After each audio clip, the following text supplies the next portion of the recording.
மொத்த மருந்து போதும், மொத்த வலியும் பறந்து போகும். அது எப்படின்னு இந்த வீடியோவில் போய் பார்க்கலாம். இன்னைக்கு பார்க்க போகிறது ரொம்ப யூஸ்ஃபுல்லான ஒரு வீடியோங்க. ஸ்கிப் பண்ணாமல் ஃபுல்லாக பாருங்கள். Hello friends, welcome back to Nalini morning cooking. இப்போல்லாம் நிறையா பேருக்கு சின்ன வயசுலேயே உடம்புல பலதரப்பட்ட பிரச்சனைகள் வந்துடுது. குறிப்பாக ரொம்ப நேரம் உட்காந்து வேலை பார்க்குறவங்களுக்கு தோள்பட்டை வலி வருங்க. அது மட்டும் இல்லை, ரொம்ப நேரம் நின்று வேலை பார்க்குறவங்களுக்கு இடுப்பு வலி, முட்டி வலி, கால் வலிலாம் வரும். இந்த மாதிரி பலதரப்பட்ட வலிகளுக்கு நம்ம மருந்து மாத்திரை எடுத்தோன்னா நிறைய சைடு எஃபெக்டை உண்டு பண்ணோம். நம்ம பாட்டி தாத்தா காலத்துலலாம் அப்படிலாம் மருந்து மாத்திரை எடுத்துக்கல. வீட்டில் இருக்க பொருள் வச்சு ரொம்ப சிம்பிளான கை வைத்தியம் மூலமாக சரி பண்ணிக்குவாங்க. அப்படிப்பட்ட நம்ம வீட்டில் இருக்கக்கூடிய ஒரு சில பொருட்கள் பயன்படுத்தி பலதரப்பட்ட வலிகளை எப்படி போக்கலான்னு இந்த வீடியோவில் பார்க்கலாம். இந்த மெத்தடில் உங்களுக்கு எந்த விதமான சைடு எஃபெக்டும் கிடையாது. நம்மளோட காசு மிச்சங்க. இது எப்படி செய்யலான்னு வீடியோவில் போய் பார்க்கலாம். நான் இதை செய்கிறதுக்கு 2 கற்றாழை மடல் எடுத்திருக்கேன். இந்த கற்றாழையோட ஓரப்பகுதியில் இருக்கிற அந்த முட்கள் இருக்கிற தோலை மட்டும் வெட்டி எடுத்துருங்க. இந்த கற்றாழை மடலில் இருக்கிற மேலாக்கில் இருக்கிற தோலை லேசாக இந்த மாதிரி சீவி எடுத்துருங்க. இப்போ கீழ்ப்பகுதியில் இருக்க தோலில் இந்த கற்றாழையோட அந்த ஜெல் போன்ற திரவம் இருக்கும். இந்த ஜெல் தான் நமக்கு தேவை. இந்த கற்றாழை ஜெல் நேச்சுரலாகவே வலியை குறைக்கும். குறிப்பாக நிறைய பேருக்கு மூட்டுகளில் வீக்கம் இருக்கும். சில நேரம் ஏதாவது அடிப்பட்டு வீக்கம் இருந்தாலும் அந்த வீக்கத்தை குறைக்கிறதுக்கு இந்த ஜெல் ரொம்பவே பயன்படும். நான் இப்போ 2 கற்றாழையோட மடல்லேருந்து இது போல் ஜெல்லை மட்டும் தனியாக க்ளீன் பண்ணி எடுத்திருக்கேன். நீங்கள் கத்தியோ இல்லை ஸ்பூனோ பயன்படுத்தி அந்த ஜெல்லை சுரண்டி இது போல் எடுத்து வச்சுக்கோங்க. இந்த ஜெல்லை பயன்படுத்துறதுக்கு முன்னாடி இதை நல்லா க்ளீன் பண்ணணும். இது ஒரு 6-7 முறை இது போல் தண்ணியில் போட்டு நல்லா வாஷ் பண்ணி எடுங்க. இது நல்லா க்ளீன் பண்ணி வாஷ் பண்ண பிறகு தான் நம்ம இதை பயன்படுத்தணும். இப்போ இதை நான் க்ளீன் பண்ணிவிட்டு ஒரு மிக்ஸி ஜாரில் இந்த கற்றாழை ஜெல்லை சேர்த்துக்கிறேன். இது நல்லா மிக்ஸி ஜாரில் சேர்த்துட்டு அரைச்சி எடுத்துக்கோங்க. அரைச்சி எடுத்திங்கன்னா இது இந்த மாதிரி தண்ணி போல் இருக்குங்க. இந்த மாதிரி அரைச்சி இது ஒரு ஓரமாக வச்சுக்கோங்க. இப்போ நான் அடுத்து எடுத்துருக்கிறது பிரண்டை. இந்த பிரண்டை நம்மளோட மூட்டுகளுக்கு நல்ல ஒரு வலுவை கொடுக்குங்க.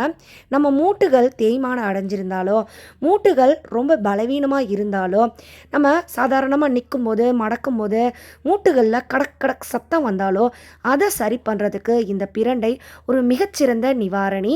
இந்த பிரண்டையை நீங்கள் பயன்படுத்துறதுக்கு முன்னாடி இதை க்ளீன் பண்ணணும். இதை க்ளீன் பண்ணுறதுக்கு கொஞ்சமாக நல்லெண்ணெயை கையில் அப்ளை பண்ணிவிட்டு அதில் இருக்க இலையை ஃபஸ்ட்டு எடுத்துருங்க.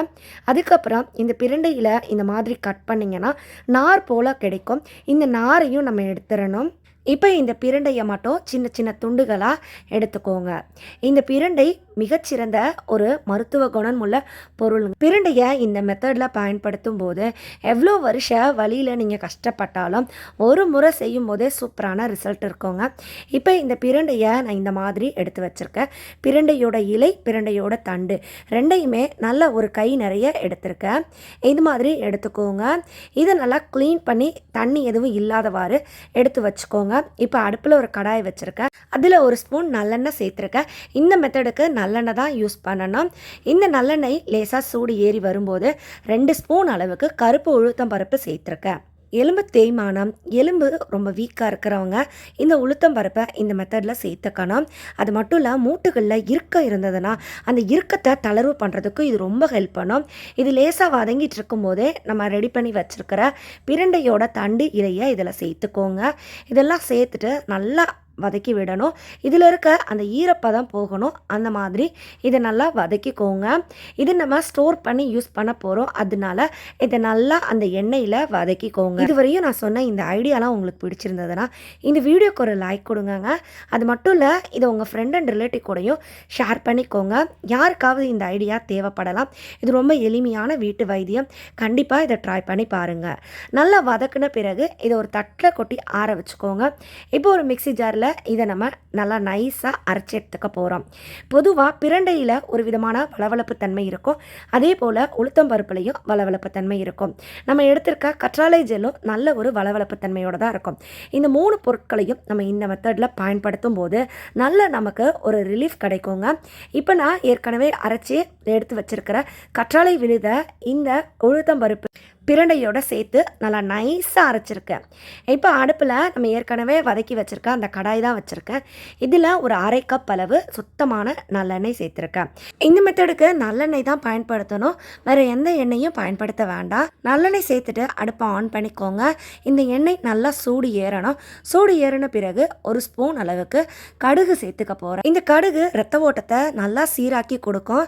இதனால மசில்ஸில் இல்லைன்னா மூட்டுகளில் ஸ்டிஃப்னஸ் இல்லாமல் மூட்டுகளில் வீக்கம் இருந்தால் அதை குறைக்கிறதுக்கும் ரொம்ப ஹெல்ப் பண்ணும். இந்த கடுகு நல்லா இந்த மாதிரி படபடன்னு வெடிக்கணுங்க. நல்லா வெடித்த பிறகு நம்ம ஏற்கனவே அரைச்சி வச்சிருக்கிற கற்றாழை, பிரண்டை, உளுத்தம் பருப்பு இந்த விழுதை இதில் சேர்த்துக்கோங்க. இது சேர்க்கும் போது இது சடசடன்னு தெரிக்கும். அதனால நல்ல ஒரு அகலமான கடாயை பயன்படுத்துங்க. இந்த மாதிரி போட்ட உடனே சலசலன்னு இது கொதிக்க ஆரம்பிக்கும். இது நல்லா கொதித்து இதில் இருக்கிற பச்சை வாசனையெல்லாம் போய் நம்ம போட்டிருக்க அந்த எண்ணெயோட நுரைப்புத்தன்மை கொஞ்சம் கொஞ்சமாக குறைஞ்சி அந்த எண்ணெய் நல்லா மேலே மிதந்து வருங்க. அது வரைக்கும் இது அடுப்பில் லோ ஃப்ளேமில் இருக்கணும். ஹை ஃப்ளேமில், மீடியம் ஃப்ளேமில் வைக்காதீங்க. அடிக்கடி இந்த மாதிரி கிளறிக்கிட்டே இருங்க, இல்லைனா அடி பிடிக்கும். இந்த மாதிரி நம்ம செஞ்சுட்டு அந்த எண்ணெயெல்லாம் நல்லா மேலே மிதந்து வந்த பிறகு அடுப்பு ஆஃப் பண்ணிவிடுங்க.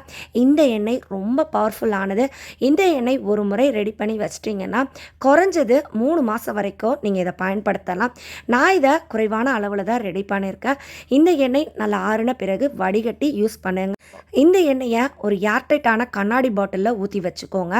எப்போல்லாம் இதை பயன்படுத்துகிறீங்களோ அப்போல்லாம் இதை இந்த 2 விதமான மெத்தடில் தான் யூஸ் பண்ணணும். இந்த எண்ணெயை நீங்கள் டைரெக்டாக அப்ளை பண்ண முடியாது. இதை நீங்கள் எப்படி அப்ளை பண்ணணும்னு சொல்கிறேன். எப்போல்லாம் நமக்கு கால்களில், மூட்டுகளில், இல்லை தோள்பட்டை, இடுப்புன்னு எங்கேயாவது வலி வந்ததுன்னா, வீக்கம் இருந்ததுன்னா அப்போல்லாம் இந்த எண்ணெயை நீங்கள் தொடர்ந்து யூஸ் பண்ணலாம். இந்த எண்ணெய் பயன்படுத்துறதுக்கு முன்னாடி 2 விஷயம் மறக்காமல் செய்யணும். முதல் விஷயம், இந்த எண்ணெயை வெதுவெதுன்னு சூடு பண்ணணும். இப்போ நான் இந்த மாதிரி குழிக்கரண்டி எடுத்திருக்கேன்.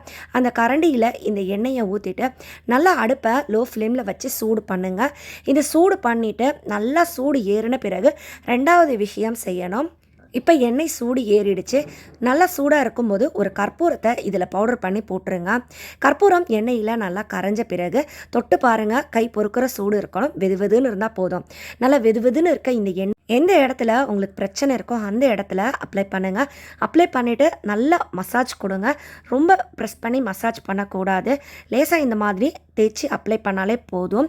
மூட்டுகள் வீக்காக இருக்குது, எந்திரிச்சு நிற்கும்போது மூட்டு ரொம்ப வலிக்குது அப்படின்னாலும் இந்த எண்ணெயை தொடர்ந்து அப்ளை பண்ணலாம். ஒரு 4-5 முறையிலேயே சூப்பரான ரிசல்ட் இருக்குங்க. இந்த மெத்தடை ட்ரை பண்ணி பாருங்கள். கண்டிப்பாக ரொம்ப நல்ல பலன் கிடைக்கும். வீடியோ பிடிச்சிருந்தா லைக் பண்ணுங்கள், ஷேர் பண்ணுங்கள். மறக்காமல் நம்ம சேனலை சப்ஸ்கிரைப் பண்ணிக்கோங்க. நான் மறுபடியும் உங்களை அடுத்து ஒரு சூப்பரான வீடியோவில் சந்திக்கிறேன். அது வரைக்கும் பாய் ஃப்ரெண்ட்ஸ். தேங்க்ஸ் ஃபார் வாட்சிங்.